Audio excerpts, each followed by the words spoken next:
bending of light rays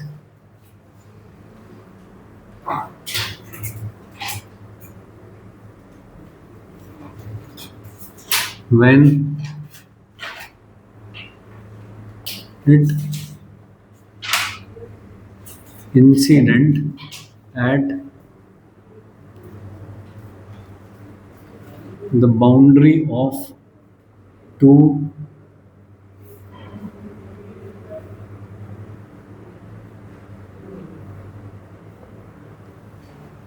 bending of light rays when the light incident at the boundary of two transparent media कि जब light रे दो transparent medium है, medium one और medium to, जब इनकी boundary पे आके गिरती है ऐसे, तो अपने नॉर्मल पाथ से डिविएट हो जाती है। अगर सेम मीडियम होता तो ये ऐसे जा रही होती सीधी स्ट्रेट लाइन में, ठीक है। लेकिन अब ये हो जाएगी बेंड, दो तरीके से बेंड हो सकती है, या तो उधर हो सकती है या फिर इधर हो सकती है। तो कहीं भी एक जगह दिखा देता हूँ, सपोज ऐसे करके बेंड हो गई सपोज, ठीक है। तो ये जो पूरा फिनोमेना है इसको कहते हैं रिफ्रैक्शन, ठीक है भाई। तो ये है नॉर्मल, उसके साथ जो एंगल है that is called angle of incidence, और ये वाला एंगल बाद में जो बना है दूसरे मीडियम में that is called angle of refraction, और ये है नॉर्मल। तो सारे जो भी एंगल कंसिडर किए जाएंगे that all B from angle from normal. ये है एंगल ऑफ इंसिडेंस, और R is called angle of refraction.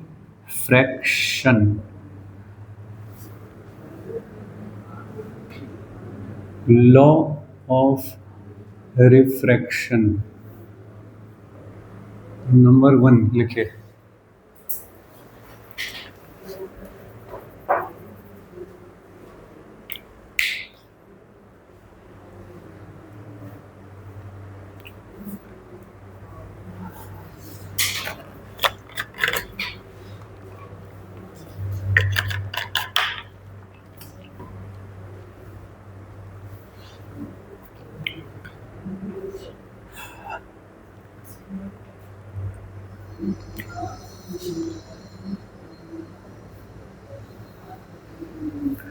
First लिखे incident ray, incident ray, refracted रे, इंसिडेंट रे, रिफ्रैक्टेड रे and normal at the point of incidence,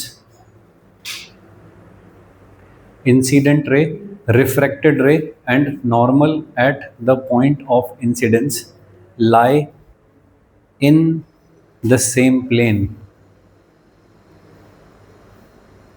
lie in the same plane, ठीक है। Second law, या फिर इसे कहते हैं Snell's law.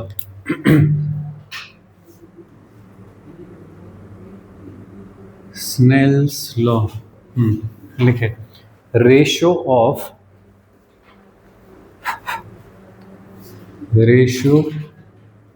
Of sine of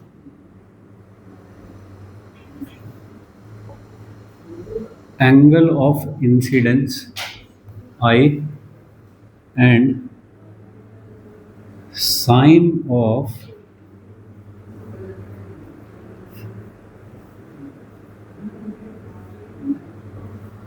the ratio of sine of angle of incidence to the sine of angle of refraction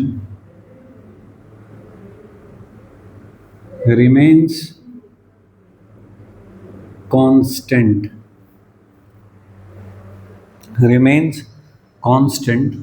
for the two mediums, and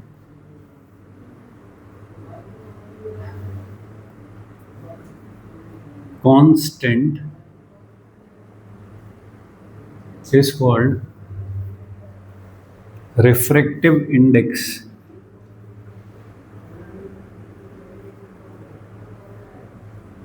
of medium 2 with respect to medium 1 is called refractive index of medium 2 with respect to medium 1. ठीक है भाई, ऐसा क्या लिखा है, ratio of sine of i to sine of r remains constant. तो क्या लिखूँ इसे, sine of i upon sine of r is remains constant. और ये कांस्टेंट को क्या कहते हैं, refractive index of medium 2 with respect to medium 1. Refractive index है भाई एक नंबर, इसका है n2 और इसका रिफ्रैक्टिव इंडेक्स है n1, देन उसे कहा जाएगा n2 by n1, refractive index of 2 with respect to 1. ठीक है, ये फॉर्मूला है, इससे मतलब मैथ्स लगा के इससे काम करना है अपने को. कि कुछ पूछा है आई आर किसी मीडियम में जाने पे क्या एंगल हो जाएगा, अवे टूवर्ड्स क्या हो जाएगी, वो सारी चीज़ें हमको इससे पता लगेंगी. ठीक है, बढ़िया, तुमने कर दिखाया. पुराने क्रैक हैं ये.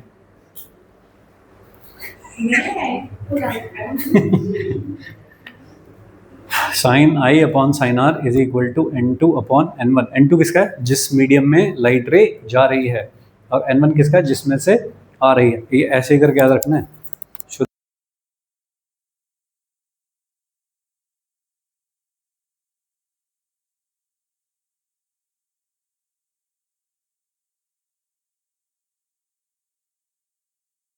चलिए,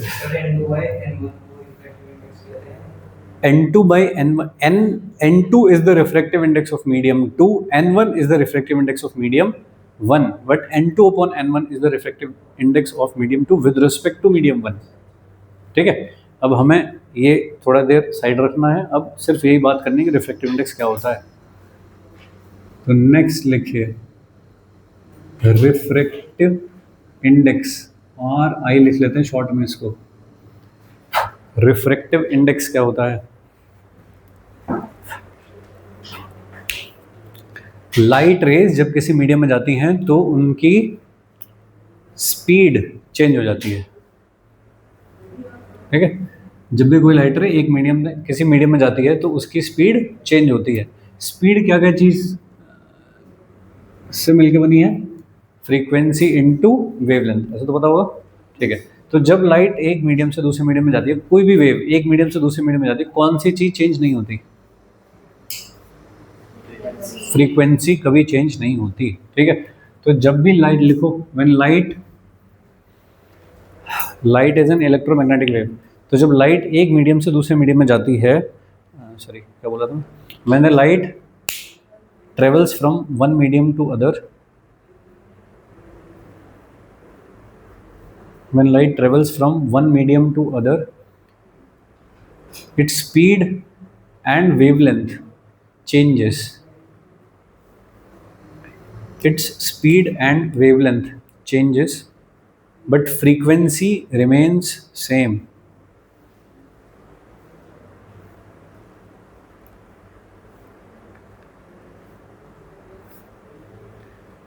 ठीक है, डेंसर रेयरर का नाम सुना है कुछ, डेंसर क्या होता है,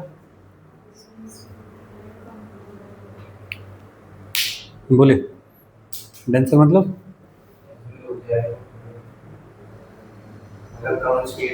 स्पीड कम हो जाए, डेंसिटी से कोई लेना देना नहीं है ना.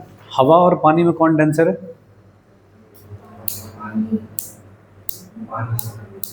पक्का.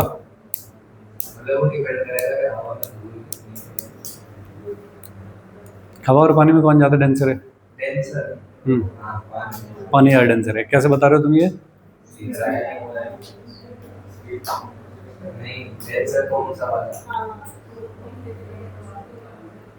हाँ हाँ, अच्छा सवाल। हाँ, तो मैं कह रहा हूँ कि मास वॉल्यूम डेंसिटी मतलब नहीं है डेंसर रे रेयरर कहने का। इसका मतलब ये है कि जो वेव जा रही है उसकी स्पीड अगर किसी मीडियम में जाने पे दूसरे मीडियम में जाने पे कम हो जाती है तो उस वेव के लिए वो वाला मीडियम डेंसर कहा जाएगा। ठीक है, जैसे लाइट अगर पानी में जाए हवा से तो उसकी स्पीड कम हो जाती है, तो पानी को लाइट वेव के लिए डेंसर मीडियम कहा जाएगा विद रिस्पेक्ट टू एयर।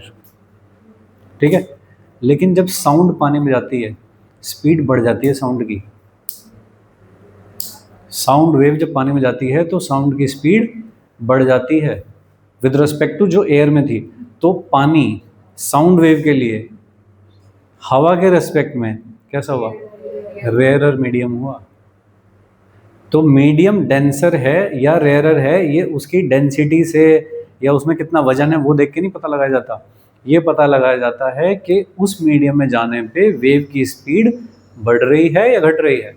अगर दूसरे मीडियम में जाने पे स्पीड बढ़ रही है तो that will be said as rarer with respect to the initial one, और अगर कम हो रही है तो that will said to be the denser with respect to the previous one. ये हम समझ गए। तो लाइट वेव के लिए पानी is a denser medium with respect to air, लेकिन साउंड वेव के लिए पानी is a rarer medium with respect to air. Note करो। फॉर लाइट पानी में आती नहीं है, बोला तुमसे बोला नहीं जा रहा, आवाज तो आ जाएगी। क्या एक सेकंड क्या लिखा, for light waves for light waves water is a denser medium with respect to air,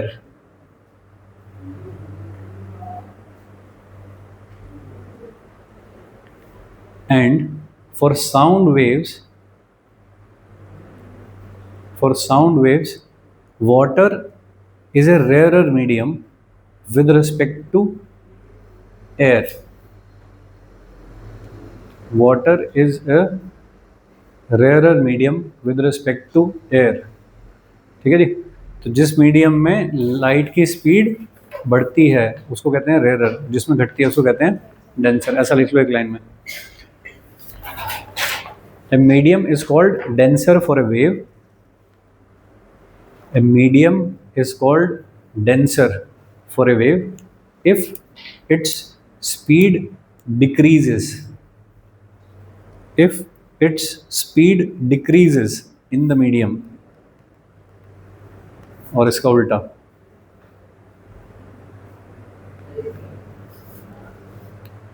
The medium is said to be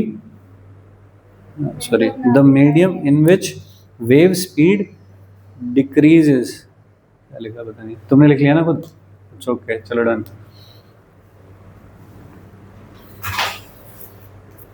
ठीक है, रिफ्रैक्टिव इंडेक्स एक नंबर है जो ये बताता है मीडियम का कंपैरिजन करके कि किस में स्पीड ज़्यादा है किस में कम है। जैसे कि कोफिशिएंट ऑफ फ्रिक्शन एक चीज़ होती है, वो क्या बताता है कि सरफेस कितना रफ है। तो अगर मैं तुमको दो कोफिशिएंट ऑफ फ्रिक्शन दूं कि एक है 0.1 और एक है 0.4, तो तुम कौन से सरफेस को बताओगे कि ज़्यादा रफ है? 0.4 वाले को। आप एक नंबर से जज कर रहे हो वाली चीज़। जैसे कोफिशिएंट ऑफ रेस्टिट्यूशन कोलिजन में जो काम आता है, ठीक है, कि अगर कोई कंप्लीटली इन इलास्टिक कोलिजन है तो ई की वैल्यू 0 और कंप्लीटली इलास्टिक कोलिजन है तो ई की वैल्यू 1। तो हम उससे जज कर रहे हैं कि कोई कोलिजन किस तरह का है, कि अगर ई की वैल्यू 0 है तो उसमें कंप्लीट लॉस ऑफ एनर्जी होता है, और अगर कोई ई की वैल्यू 1 है तो उसमें कोई भी एनर्जी लॉस नहीं होता, कंजर्वेशन ऑफ एनर्जी फॉलो करता है वाली चीज़। ठीक बात है। तो ऐसे ही रिफ्रैक्टिव इंडेक्स एक नंबर है जो मीडियम का कंपैरिजन करके बताता है कि किस में स्पीड कितनी ज़्यादा होगी कितनी कम होगी। उसके लिए एक रेफरेंस चाहिए हर एक के लिए। जैसे कोफिशिएंट ऑफ फ्रिक्शन के लिए एक रेफरेंस चाहिए कि स्मूथ नाम की कोई चीज़ होती है। ठीक बात है। तो इस तरह हर एक चीज़ के लिए एक रेफरेंस चाहिए। जैसे आप कोफिशिएंट ऑफ परमिटिविटी वाला देख रहे हैं, क्या कहते हैं इसको,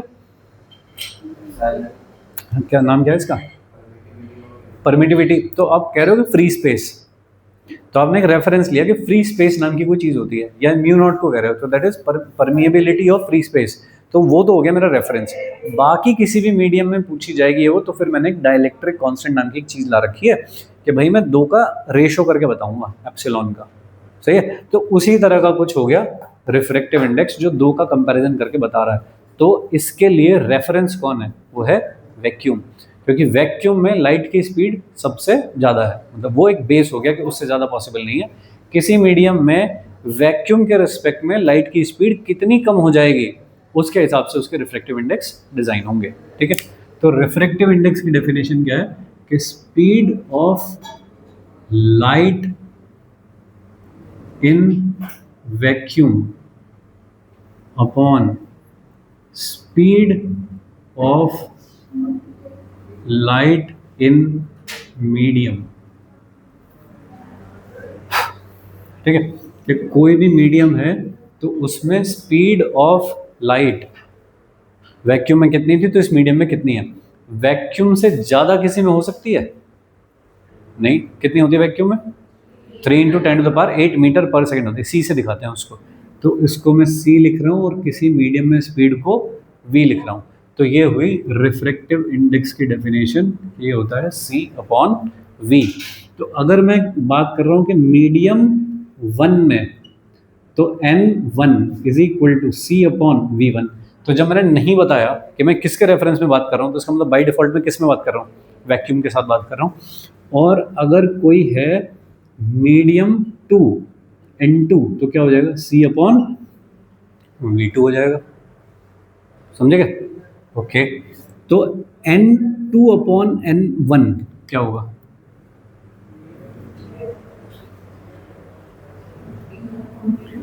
इनको डिवाइड कर दो, C/V2/C/V1, तो कितना हो जाएगा, V1/V2। तो N कैसा है, inversely proportional to velocity of light in that medium, जितने कम इतना मतलब रिफ्रैक्टिव इंडेक्स उतना ज़्यादा। तो रिफ्रैक्टिव इंडेक्स क्या हमेशा 1 से बड़ा ही रहेगा। 1 किसके लिए है, वैक्यूम के लिए, कि अगर यहाँ पे speed of light in vacuum लिख दूँ, यहाँ भी speed of light in vacuum लिख दूँ, तो 1 आ जाएगा C/C करके। तो वो किसका हुआ, वैक्यूम का। लेकिन अगर पानी में जाओ, किसी मीडियम में जाओ, हवा में भी आओ, तो वहाँ पे तो थोड़ी बहुत कम ही हो जाएगी स्पीड। तो कुछ स्पेशल रिफ्रैक्टिव इंडेक्स हैं कि जैसे वैक्यूम का कितना हुआ 1, रिफ्रैक्टिव इंडेक्स ऑफ एयर 1.008, तो इतना छोटा है कि इसे 1 ही लिया जाता है। N ऑफ वाटर, ये सब हैं विद रिस्पेक्ट टू वैक्यूम, जो भी लिख रहा हूँ यहाँ पे, ठीक है। इसकी दोनों वैल्यू याद रखना कि 1.33 भी याद रखना, किसी किसी सवाल में ऐसे करके आएगा बाद में, तो 4/3 पता होना चाहिए और ये भी पता होना चाहिए। N ऑफ ग्लास = 3/2 या 1.5, ठीक है। इसकी हमें कोई ज़रूरत नहीं है, जस्ट मैंने ऐसे देखने के लिए बताया कि वैक्यूम में और एयर में कोई खास डिफरेंस नहीं है। बेसिकली हमको ये दोनों याद होने चाहिए, वाटर और ग्लास, ठीक है। अब मैं इन दोनों में कंपैरिजन करूंगा कि कौन डेंसर है, बताओ इन दोनों में कौन ज़्यादा डेंसर है।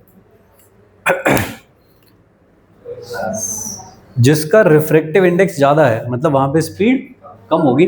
किसका रिफ्रैक्टिव इंडेक्स ज़्यादा है, ग्लास का। तो glass is a denser medium with respect to water for light waves, ठीक है। ऐसा चलिए नोट करिए।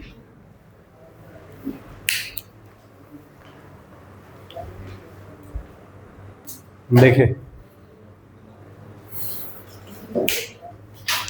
इसको कैसे पढ़ोगे, refractive index of the medium with respect to vacuum है क्या ये, सही। तो मैंने मीडियम 1 लिया सपोज, तो वहाँ पे वेलोसिटी v1 थी, तो ये रिफ्रैक्टिव इंडेक्स किसका है, किसके रिस्पेक्ट में, सही बात है। तो तुमको यहाँ दिख नहीं रहा, लेकिन यहाँ पे वैक्यूम लिख रहा है, सही है। ऐसे ही क्या यहाँ पे वैक्यूम लिख रहा है, किसके रेस्पेक्ट में, समझ रहे हो। तो जिसके रेस्पेक्ट में होता है वो यहाँ पहले लिखा होता है ना, और जिसका होता है वो बाद में लिखा होता है। अब मैंने ये करा, फिर मैंने इनको कर दिया डिवाइड ऐसे, N1, तो यहाँ पे V लिखा होता है किसके रेस्पेक्ट में, रेफरेंस कौन है, ऐसे करके आ गया, सही है, ओके चलेगा। अब देखो ये समझ गए, ये समझ गए तो V1 upon V2, V1 upon V2 कौन था, N2 upon N1, N2 upon N1, वो कौन था, रिफ्रैक्टिव इंडेक्स ऑफ क्या, किसका, हाँ refractive index of 2 with respect to 1 था क्या ये वाला, बोलो देख लो।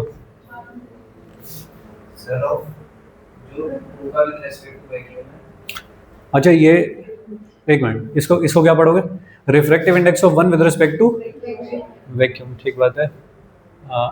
इसको क्या पढ़ोगे, refractive index of 2 with respect to 1, ऐसे ही पढ़ोगे ना, सही लिखा मैंने, refractive index of medium 2 with respect to medium 1, सही पढ़ रहे हो, उस इसका, और ये होता है रेफरेंस, इधर जो लिखा होता है, नोटेशन है बुक में जो लिखी होती है या एग्जाम में जो लिखा होता है उसका नोटेशन है कि इसका होता है इसके रिस्पेक्ट में, रेफरेंस इधर लिखा होता है, ठीक है। चलो आगे चलो, क्या ये वाली चीज ये है, ठीक है, V1 अपॉन V2, और ये कौन है, N2 अपॉन ये, तो इसका मतलब ये कौन हुआ, refractive index of medium 2 with respect to medium 1, अभी समझे क्या, बोलिए।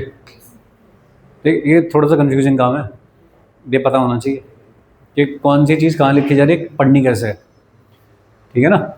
एग्जाम में मैं सही पढ़ूँ तब तो सही आंसर करूँगा, अरे ठीक है, इसको क्या पढ़ोगे बताओ,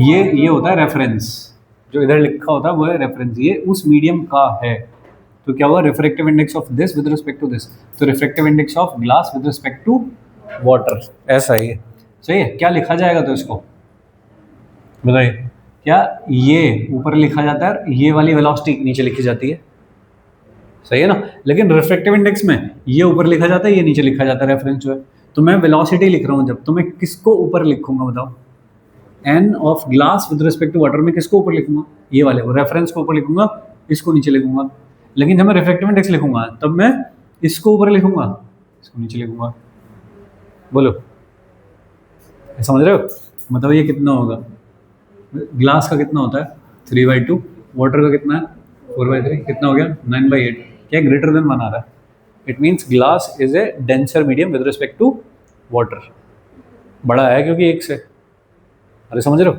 ठीक है। अब सिर्फ नीचे ध्यान दो, ऊपर वाला मत पढ़ो, ये देखो, अब थोड़ा पढ़ना सीखो, इसे क्या लिखूँ बताओ, refractive index of water with respect to glass, ठीक बात है, water with respect to glass, velocity में लिखना चाहता हूँ इसको, ऐसा आएगा, ठीक है। रिफ्रैक्टिव इंडेक्स में लिखना है मुझे इसे, कौन ग्लास कितना रहेगा 8/9, ठीक है, उसका रिवर्स ही तो है, समझ रहे हो, ठीक है। देखिएगा कुछ फॉर्मूले बनेंगे, अब इसको क्या लिखो रिफ्रैक्टिव इंडेक्स में, ऐसा लिखूँ क्या, सही बात, इसको क्या लिखूँ रिफ्रैक्टिव इंडेक्स में, N1 अपॉन N2, ऐसा लिखूँ, सही बात, 1N2 इंटू 2N1 कितना आएगा, ठीक बात, सही बात, बढ़िया, आगे चलते हैं, 1N2 into 2N3 into 3N1 कितना आएगा,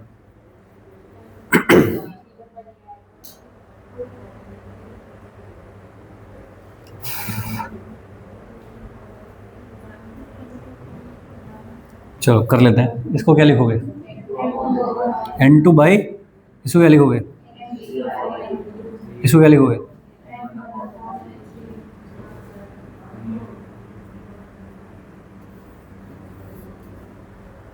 समझ गए, तो ठीक है।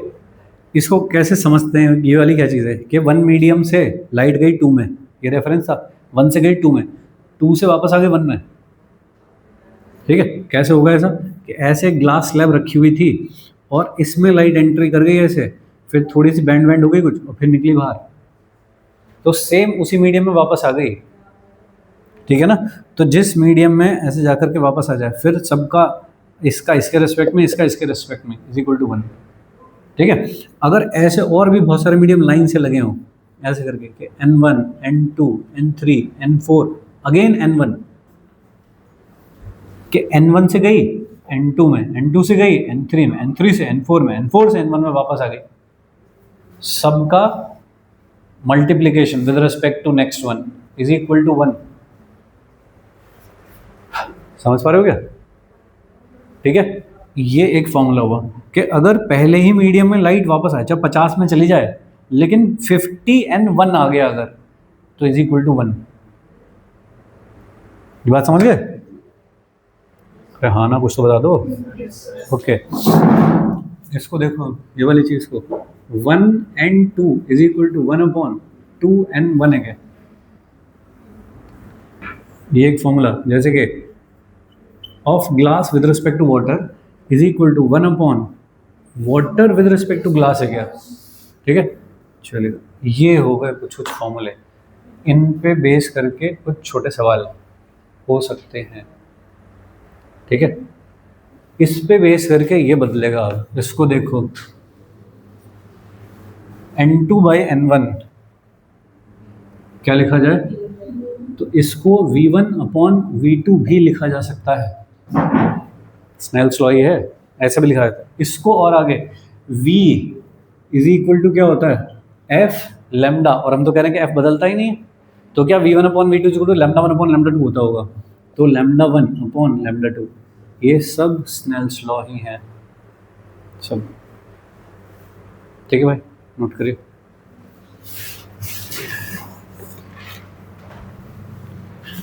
चलो भाई लोग, वापस come back to the Snell's law. देखिए स्नेल्स लॉ क्या था कि sine I upon sine are is equal to क्या होता है? N2/N1 is equal to V1/V2 is equal to λ1/λ2। किसी भी फॉर्मेट में हो सकता है कि आपको स्नेल्स लॉ लिखने के लिए बोला जाए। ठीक है भाई, अब देखो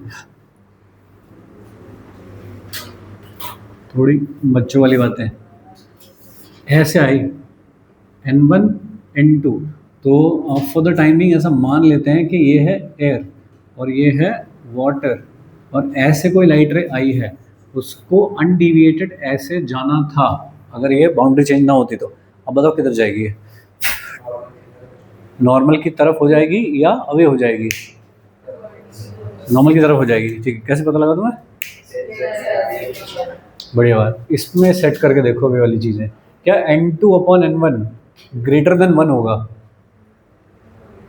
वाटर का 4/3, एयर का 1 है, तो कितना होगा? 4/3। साइन की वैल्यू, ये वाला रेशियो की तुमको ग्रेटर देन 1 चाहिए, तो ऊपर की वैल्यू ज़्यादा होनी चाहिए नीचे की वैल्यू से, तभी ग्रेटर देन 1 हो पाएगा। तो I should be greater than R for this case. ठीक है ना? तो अगर N2 ग्रेटर है N1 से, तो I बड़ा होना चाहिए R से। ऐसा कब होगा? जब ये टूवर्ड्स द नॉर्मल बेंड हो जाए। तो अब हमने इसे रट लिया कि जब किसी रेयरर मीडियम से डेंसर मीडियम में लाइट रे जाती है तो नॉर्मल की तरफ बेंड हो जाती है, टूवर्ड्स द नॉर्मल बेंड हो जाती है। रेयरर टू डेंसर मीडियम में जाती है तो नॉर्मल की तरफ बेंड हो जाती है। लिख लो एक लाइन में, वैसे फिगर बनाओ, लिखो ऐसे। When light ray travels from rarer to denser medium, it bends towards the normal. When light ray travels from rarer to denser medium, it bends towards the normal. Towards the normal. ठीक है, थोड़ा सा logic भी fit कर दो उसके अंदर कि क्योंकि N2 ग्रेटर है N1 से, तो I should be greater than R।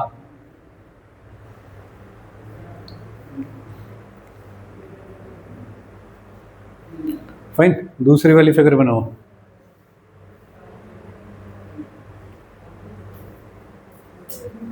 ऐसे ये वाला था कोई डेंसर मीडियम, ऐसे वाटर सपोज, तो क्या कर रहा हूँ? डेंसर, और ये है एयर, ये हो गया रेयरर विद रिस्पेक्ट टू, ये है N1 और ये है N2 इस बार, और ये है I, तो इसको अनडिविएटेड यहाँ जाना था ऐसे। ठीक बात है? अब क्या होगा? तो क्योंकि N1 ग्रेटर है N2 से, n1 ग्रेटर है n2 से, देखना n1 ग्रेटर है n2 से, तो ये वाली क्वांटिटी कैसी होनी चाहिए, लेस देन 1। लेस देन 1 कब होगी, जब i छोटा होगा r से। i छोटा कब होगा r से, जब ये अवे फ्रॉम द नॉर्मल हो जाए, तो ये होगा i, sorry r, angle of refraction बड़ा होगा ऐसा। ठीक है भाई,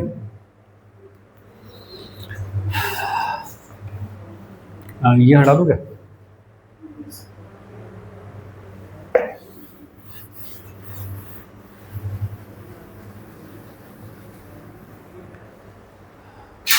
चलिए डन है, ओके। अब देखो उसे भी एक नए तरीके से बनाते हैं इसको, sine I upon sine are is equal to n2 by n1।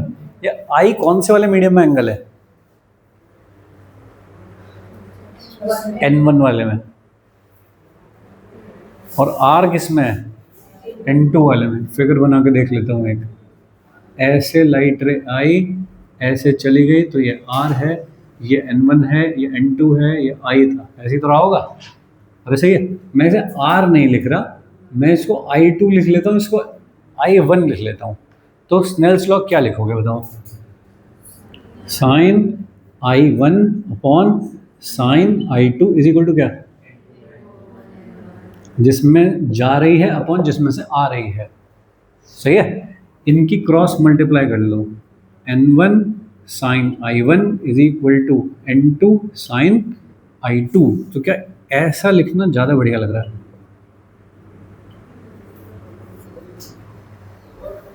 सही है भाई।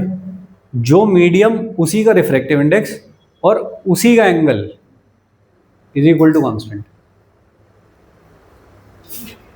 अरे ठीक है, क्योंकि अगर दो मीडियम है तब तक तो तुम यहाँ ठीक ठीक खेल लोगे, लेकिन अगर 3 4 5 मीडियम लाइन से लगे हैं तब किसको किसके अपॉन में रखना है, n3 अपॉन n4 करना है, n4 अपॉन n3, फिर तुम कंफ्यूज हो जाओगे। तो इसलिए तब ये वाला काम आएगा कि जो मीडियम उसी का रिफ्रैक्टिव इंडेक्स उसी का angle, n sin i is equal to constant.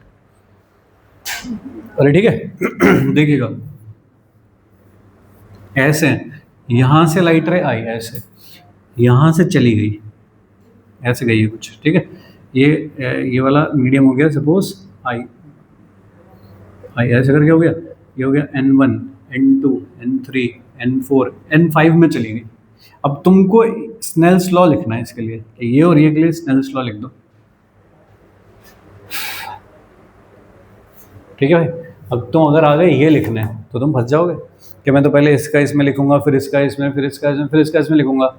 लेकिन मुझको पता है कि जिस मीडियम में हो उसका रिफ्रैक्टिव इंडेक्स और उसी के साइन एंगल का साइन का मल्टीप्लिकेशन कांस्टेंट होता है, तो मैं सीधे इससे इसमें लिखूंगा, क्योंकि बीच वाले सारे भी तो कांस्टेंट हैं, तो मैं तो डायरेक्ट लिखूंगा फिर यहाँ से कि n1 sine i should be equal to n5 sine theta, ऐसे बोलो, एक बार समझेगा। तो ये कंफ्यूज नहीं हो जाएगा कभी भी, समझ गए, नोट करो।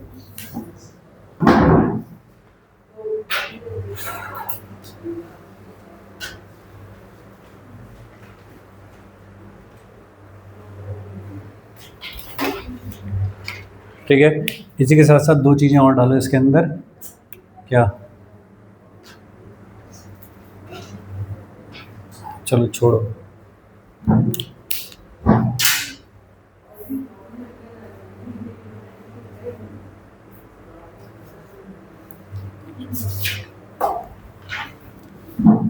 ठीक है भाई।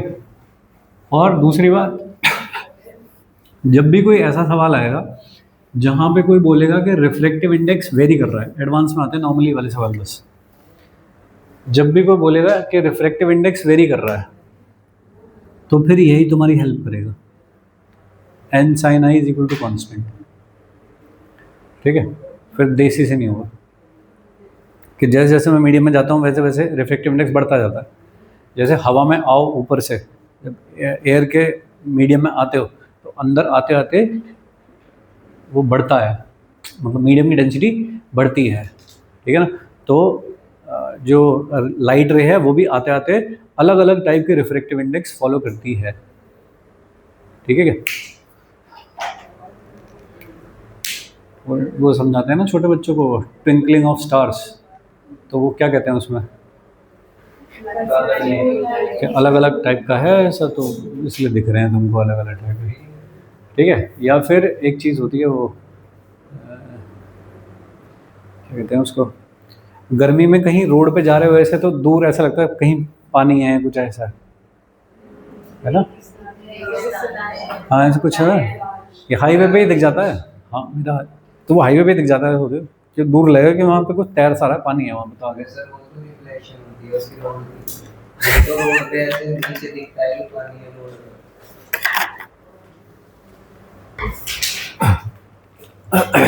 ठंडी हवा जो होती है वो ज़्यादा डेंस होती है, और गर्म वाली लाइटर होती है वो, तो वो ऊपर चली जाती है, तो उसका रिफ्रैक्टिव इंडेक्स ठीक है। तो हर लेयर का ऐसे करके रिफ्रैक्टिव इंडेक्स अलग अलग है, ठीक है भाई। चलिएगा यहाँ तक समझ गए, आगे चलें। मैं कुछ बता रहा था, मैं भूल गया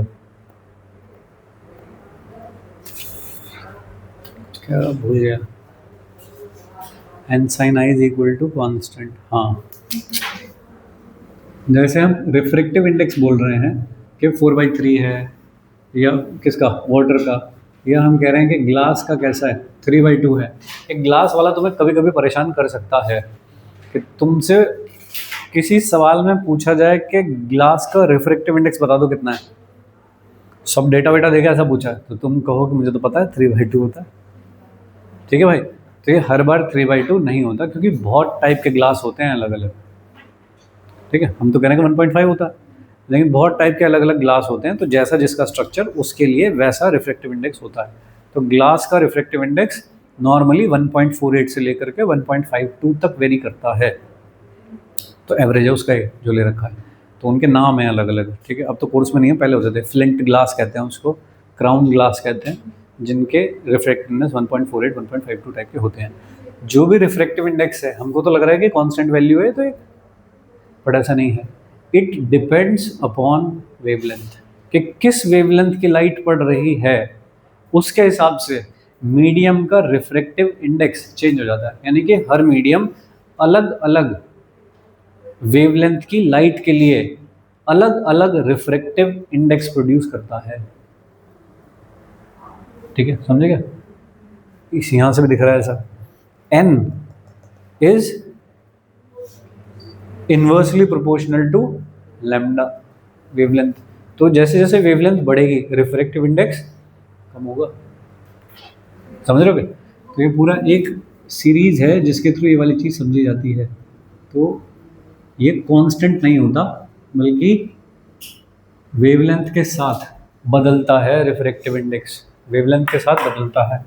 N inversely proportional to lambda type का है, तो जैसे जैसे वेवलेंथ बढ़ेगी वैसे वैसे, लेकिन ये जो वैल्यू होती है, जो ये बहुत कम है, जो डोमिनेटिंग वैल्यू है वो ये वाली है जो कांस्टेंट है। तो जो 4/3 मुझको दिख रहा है वो बेसिकली मैं ये वाला ले रहा हूँ, बाकी चीज़ मैं छोड़ रहा हूँ कि वेवलेंथ अपने आप में बहुत कम है ना, कि 4000 एंगस्ट्रॉम है, वो एंगस्ट्रॉम खुद 10⁻⁻10 है, और उसका भी स्क्वायर करे बेटा ऐसे करके, डी की वैल्यू कुछ अलग चल रही है, तो वो सब हम एवरेज आउट करके छोड़ रहे हैं, हम सिर्फ ये कांस्टेंट वाला कंसिडर कर रहे हैं। ये सीरीज काम नहीं, इसका नाम है बस, एक इसको कहते हैं कॉची सीरीज, कि किस सीरीज से रिफ्रैक्टिव इंडेक्स बदलता है, बस इतना याद रखना है।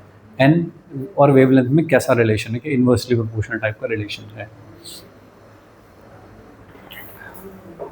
ठीक है। बोर्ड में पूछा गया है सवाल एक बार, सीरीज नहीं पूछी गई, बस एन और वेवलेंथ का रेशो पूछा गया।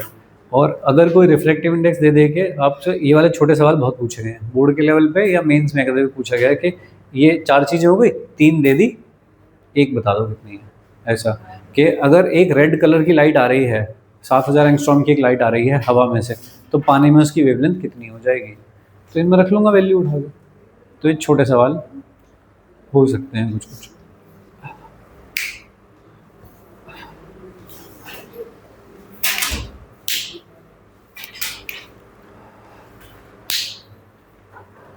बोलो भाई लोग।